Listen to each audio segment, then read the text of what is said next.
Hey, I'm Tyler, and of course this is Hunter from LLAMAWOOD, and as the resident authority on all things split wood and fire, Hunter's going to teach us how to make a good fire in an outdoor fire pit. Hunter, when you're setting the bedding for the fire pit, what's the best way to prepare your fire pit for a fire? Yeah, so first you have some leftover kind of ashes and embers and stuff from previous fires. Sometimes if it builds up, you want to clean it out, increase the airflow. The first thing I do is I love the sandwich slash wood log cabin technique, which is just a really simple structure, good for outdoor fires, indoor fires as well, but especially outdoor because it can shield your fire starter and your tinder, which is like the paper in the bottom. Start with getting a couple of logs and building the foundation and going up from there. Okay, so what do you find to be the best tinder or fire starter when you're building your outdoor fire? Yeah, I mean, you have some dry leaves in there, which are fine. If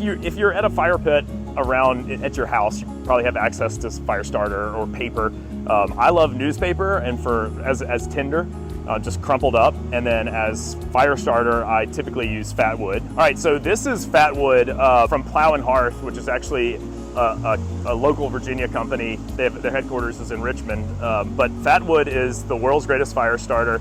It is pine, it's impregnated pine impregnated with this resin. It's all organic, it's natural. I think they're about 8-inch pieces, and it smells really good. It smells like the forest, as some would say. You need about 2 or 3 of them to start a fire, and this is a 10-pound box, so this will last you the whole season. Everybody has a bunch of empty Amazon cardboard boxes. Is there any reason you couldn't use all that for tinder? Yeah, that's fine. Anything you have, like most things are flammable in my house. So boxes, paper, broken pallets if you have them. Hunter, help me build a fire. Okay, let's get started. Step 1 is to build your base or your foundation. You've got some logs here. It looks like 2, 4, 6, 8. I would take like the 2 biggest ones. A lot of times for the foundation or the base, I like to go for kind of heftier logs. And then you're gonna put them about 12 inches apart. Step 2 is going to be adding tinder. Like I said earlier, cardboard box or newspaper. And if you use newspaper, don't use the shiny stuff, use the like rough pages, you know what I'm talking about, like not the coupon page. And then step 3 is to add some kindling or fat wood.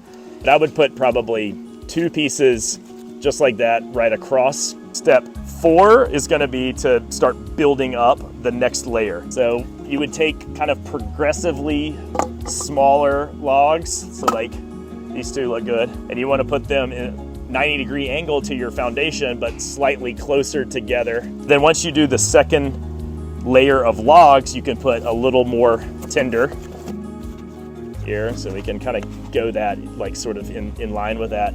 And then 1 more piece of fat wood right there. And then step 6. So we're gonna use trusty LLAMAWOOD matches. So that gets going, then you can kind of come down here, and since you've built this log cabin, it might be difficult to go under all the way. So that's one reason why we do like multiple layers of tinder and get that going. But the key components to building a fire is air. And so you really need to have good airflow and good space between your logs. Make sure that it has the room and the air to get going.